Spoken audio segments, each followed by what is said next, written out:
เพิ่นเว้าแล้วเพิ่นเว้าเรื่องการเมืองแล้วเป็นสัญญาณแล้วนั้นข้าพเจ้าจึงออกมาต่อเลยได้ถ้าเบิดทุกคนมาแบบนี้นะ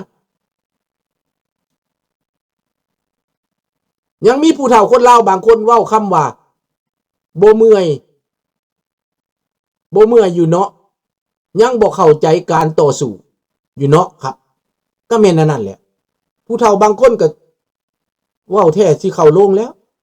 ยังบ่อยากสร้างความดีได้ยังอยากปิดบังอยากตายไปนำตัวเองอยากตายไปแบบบ่ได้มีหยังหั่นเด้แต่ข้าพเจ้านี่โอ้ยตอนอายุบั้นปลายนี่นะน้องธนพรหลานธนพรคันตายก็ขอฝากความดีไว้นำคนนอฝากไว้สิให้รักให้โลภหมู่สิให้ไปลักไปทำลายผู้อื่นน่ะบ่มีดอกถ้าบ่จำเป็นแต่แม้แต่พวกที่เฮ็ดกับพระเจ้านี่น่ะข้าพเจ้าก็ยังเมตตาได้ลังเทื่อน่ะข้าพเจ้าคิดว่าเมตตาผู้ใดแม่นแล้วโสเภณีมันมีอยู่ทั่วโลกถูกต้องท่านผู้เงินแต่บ่ได้หมายความว่าให้ทุกคนทุกครอบครัวไปเป็นโสเภณีนี่เดี๋ยวนี้อยู่ในเมืองลาวมันเกือบจะเป็นว่าครอบครัวแต่ละครอบครัวเกือบจะไปเป็นเพราะมันบ่มีเด้บ่เป็นทางใดก็ทางหนึ่งความยากจนมันบีบบังคับให้เขาเป็นมันบีบหัวใจเขาบีบหัวใจผู้เป็นพ่อเป็นแม่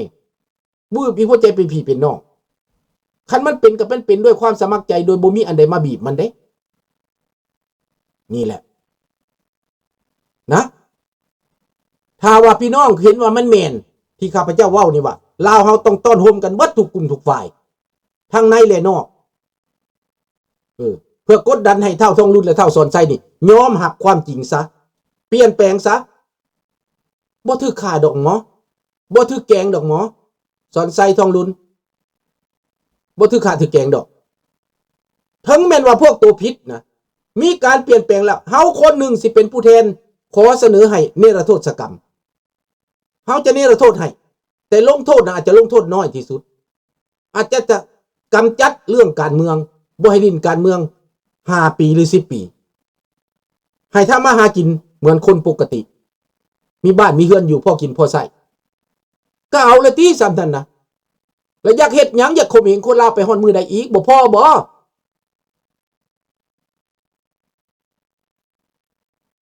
แม่แล้วมันบ่มีศาสนาบ่พอบ่เฮ็ดแนวบ่ดีหั่นน่ะพอละติพอเซาละติ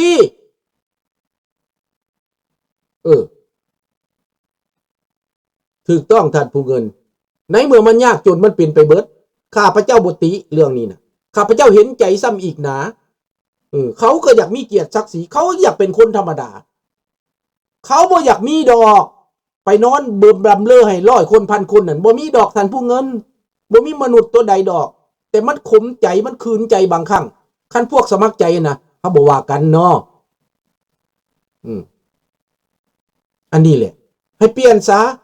ให้ถอยซะและพี่น้องคนลาวที่บ่เข้าใจราชวงศ์นะว่า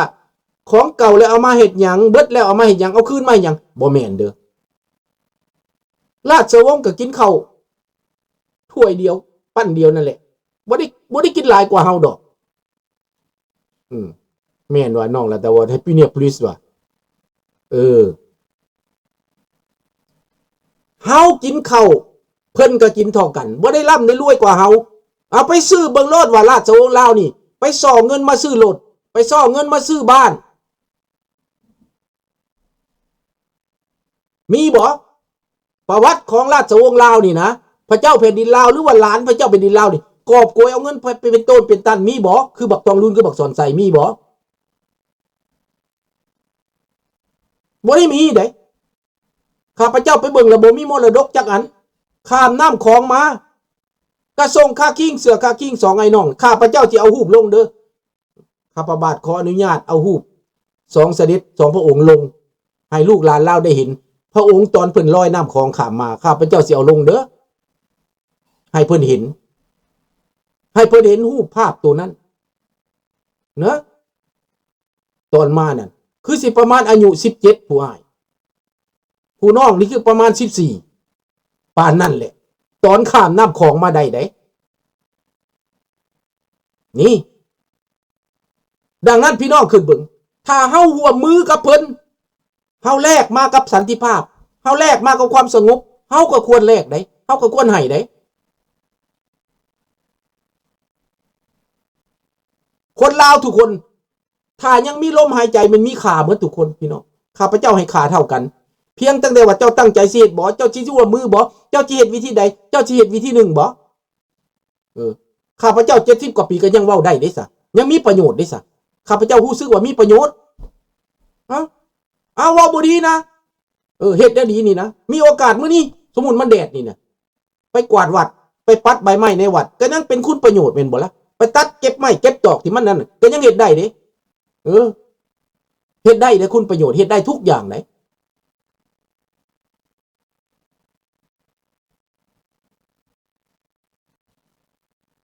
นะจับแววคำพี่น้องภาคอีสานถ้าผู้ใดอ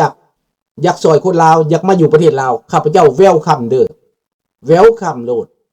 ยินดีต้อนรับโลดบ่จำแนกเลยบ่จำแนกแทนที่จะเอาเจกมาแทนที่เอาแก้วมาข้าพเจ้าจะเลือกคนอีสานเด้อ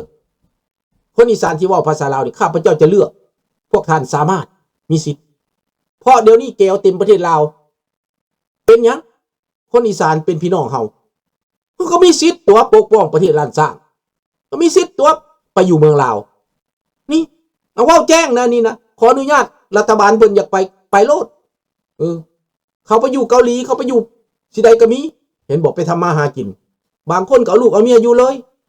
ขอแต่ว่าอย่าไปสร้างความชั่วไปเฮ็ดความดีไปได้เบิดเนอะอันนี้เวลคัมสำหรับเรื่องนี้นะพี่น้อง thank you ท่านเคซีเห็นบ่ล่ะท่านเคซีนี่เพิ่นก็มาจากพุ่นแล้วทางแถวเรนูเฮาพุ่นแหละเห็นบ่ชาวผู้ไทยเฮาได้ผู้ไทยภาคอีสานเฮ็ดเวกร่วมกันเด้อร่วมไม้ร่วมมือกันพี่น้องผู้ไทยเฮาก็ได้เด้อขอบใจหลายๆที่ฮักบ้านเกิดเมืองนอนนั่นน่ะฮักเสื้อพงพันลาวนี่น่ะมันหลายได้มันมีหลายได้ฮักแพงกันเด้อคนลาวนอกประเทศอยู่ในประเทศก็ได้ลุงสุนทราด่าเผด็จการบ่ได้ด่าคนลาวได้พวกเจ้าอย่าคิดแนวอื่นได้ด่าเผด็จการที่ทำลายเฮ็ดไอ้คนลาวทุกข์ยากปากหมองนี่นะลุงด่าพวกเผด็จการนี้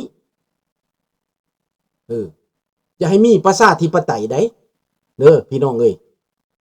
ดังนั้นแหละพี่น้องร่วมกันคิดว่ามาแล้วโชคชะตาและทุกสิ่งทุกอย่างมาแล้วเด้อเดี๋ยวนี้มาแล้วถึงบ้านถึงเวลาเลยดิน้องธนพรจังให้เห็นจังให้เข้าใจเด้อถึงเวลาแล้วอันเฮาว่าเฮาเงียบเฮามิดเพิ่นมิดตอนนั้นเวลาบ่ทันฮอดคือกันกับมังม่วงมันบ่สุกนี่แหละเฮาสิให้มันสุกมันก็บ่สุกสิให้มันหล่นมันก็บ่หล่นคันยามมันสุกมันจังหล่นยามมันสุกมันจังหวานได้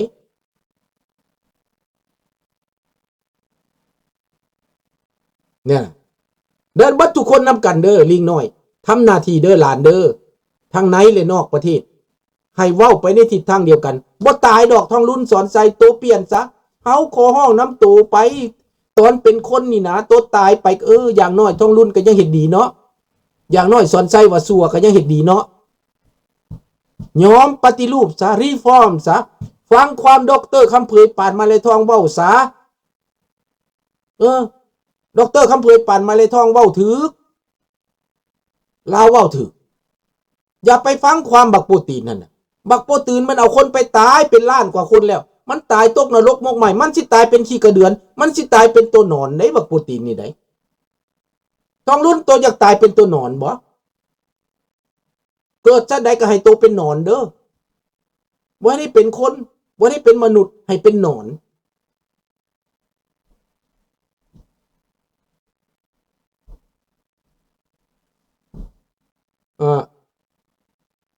เหตุผลที่ทองรุ่นไม่ปลดประชาชนลาวเพราะอะไรรู้ไหมสมมุติว่าท่านสุนทราเป็นนายกเป็นนายทาสจะปลดทาสไหมครับบ่มีทาสอย่าไปคิดว่าเป็นทาสอยู่ในประเทศลาวบ่เคยมีทาสได้ประยุนประเทศอื่นอาจจะแม่นแต่ในลาวบ่มีทาสราชวงศ์ลาวบ่เคยสร้างทาสเด้อบ่มีทาสหมายก็ว่าถ้าอังกฤษมีทาสบ่ล่ะถามมึงในประเทศอังกฤษมีทาสบ่ถามมึง อันมีทาสแม่นเผด็จการยังมีทาสได้ในลาวบ่มีทาสบ่มีเป็นคนบ่ทาส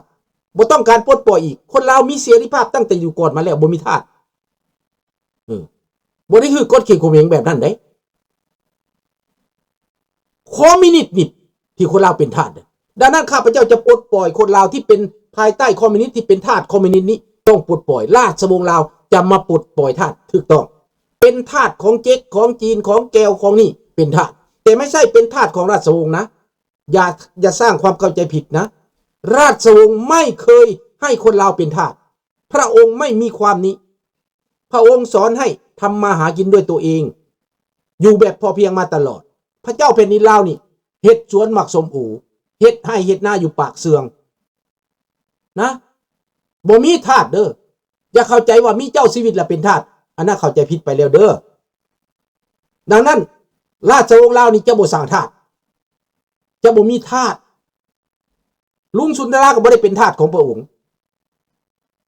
ลุงสุนทราเป็นเพียงแต่ว่าความเคารพนับถือให้ความคำเว้าคำว่ากันเป็นความนับถือก็ไปเบิ่งมั้ยลุงสุนทราเป็นทาสหรือเป็นหยังยืนเฮียงเพิ่นจะเป็นทาสบ่ลุงบ่ได้มอบบ่ได้ค้านได้ลุงอยากค้านลุงก็ค้านแต่ว่าบ่จำเป็นเพิ่นบอกว่าไม่จำเป็นบ่ต้องจำเป็นค้านนั่นน่ะนั่งกินข้าวก็นั่งกินน้ำเพิ่นบ่ได้ค้านเห็นบ่ยืนเฮียงกันน่ะเคยเห็นแล้วบ่หูบแล้วยังมีหลายอีกเจเบิ่งน่ะยืนเฮียงแต่ว่าเฮาน่ะผู้ใหญ่เฮานับถือเฮาอยากนบเฮาอยากอันนั้นเฮาก็นบพ่อนบแม่เฮายังนบบ่ได้แม่นทาสอันนี้น่ะเห็นบ่เข้าใจแล้วบ่อันนี้คือเที่ยงธรรมเด้อดังนั้นทุกคนให้เข้าใจว่าโอ้มันสิมีทาสหรือบ่อยู่เมืองลาวเป็นจังซี่กูมื้อนี่พวกเจ้าเป็นทาสลาวแดงบ่มีทาสนั่นเจ้าชีวิตบ่มีทาสในลาวนี่นะบ่มีบ่เคยมีเป็นข่อยข้ามาใส่ก็บ่มีรับใส่ด้วยความใจจริงด้วยความภูมิใจข้าพเจ้านี่ก็รับใส่ราชวงศ์นี่ก็ด้วยความเต็มใจอาสาสมัครเห็นลาวเป็นทาสแก้วคู่มือนี้จังอยากปลดปล่อยที่มันว่ามันมาปลดปล่อยข้าพเจ้าว่าบ่แม่นเด้มันเอาคนลาวทั้งชาติได้เป็นทาสมันได้เจ๊กมันก็เบาคนลาวเป็นทาสมันได้และมันทำลายราชวงศ์ลาวแล้วลาวจึงตกกลายเป็นทาสเรื่องนี้สำคัญเด้อพี่น้องเด้อดังนั้นข้าพเจ้ายั่งยืนว่าเจ้าสุริวงศ์สว่างบ่เคยมีในหัวเลยเสี่ยวคนเป็นทาสนะบ่มีอันนี้ข้าพเจ้ารับรองป้องประกันข้าพเจ้าฮู้จักได้ล้มได้กินข้าวได้ไปมาหาสู่บ่มีความเป็นทาสบ่มีเด้อข้าพเจ้ายืนเฮียงนี่สิทาสจังไดวะคันว่าฝรั่งนายข้าพเจ้าก็ยังขับรถให้มันข้าพเจ้าก็ยังก้มหัวให้บ่ได้เป็นทาสเด้อการก้มหัวให้บ่ได้แม่นทาสเด้เป็นการนอบน้อมถ่อมตนเด้คันจังญี่ปุ่นเขามีทาสบ่เอาถามแน่ญี่ปุ่นมีทาสบ่มีทาสีทาสาบ่ญี่ปุ่นบ่มีฮิโรฮิโตะนั้นเอาคนเป็นทาสบ่มีคนญี่ปุ่นบ่ได้รู้สึกเป็นทาสแต่เป็นหยังเขาหักแท้เอลิซาเบธได้เพิ่นมีทาสบ่มีเพิ่นก็ซอยคนมหาศาลนี่เจ้าก็เบิ่งเอาอย่าสิไปว่าเจ้าลาวนี่มาแล้วสิมีทาสบ่ว่าซั่นบ่มีเด้อประยูนเด้อข้าพเจ้าขอบอกและข้าพเจ้านี่ก็บ่มีแค่คิดว่าเอาคนมาเป็นทาสมีแต่ลูกนี่แหละสิไปเป็นผู้รับใช้หมู่น่ะเอาเชิญมาบ้านลูกนี่ลูกได้เสิร์ฟกาแฟพวกเจ้าได้มันลูกได้เป็นผู้เสิร์ฟพวกเจ้าได้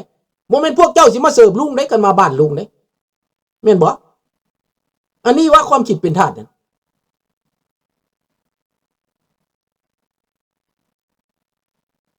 นะให้คิดเอาพี่น้องให้พวกเจ้าคิดเอาเด้ออย่าคิดแนวอื่นคันพวกเจ้าสิไปคิดว่าเป็นนั่นนั่นนี่ไม่รู้เรื่องประเทศอื่นลุงก็ไม่เข้าใจนะแต่สำหรับลุงเห็นนี่อยู่บ้านอื่นลุงบ่สนแต่ในราชวงศ์ลาวนี่บ่มีความคิดจะเอามาเป็นทาสคนใช้ก็บ่มีแต่มีเงินเดือนกันหมดมีงานทำกันหมดจะให้เป็นแบบนั้นใน